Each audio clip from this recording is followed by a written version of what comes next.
Home means my family. It's where my children and my wife and myself live our life.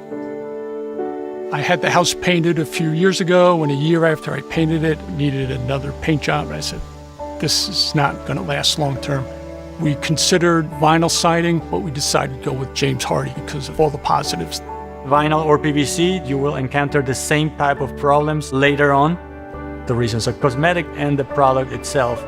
You install it, and a few years later, it's not the same color anymore. And the expansion and contraction has a big impact on it.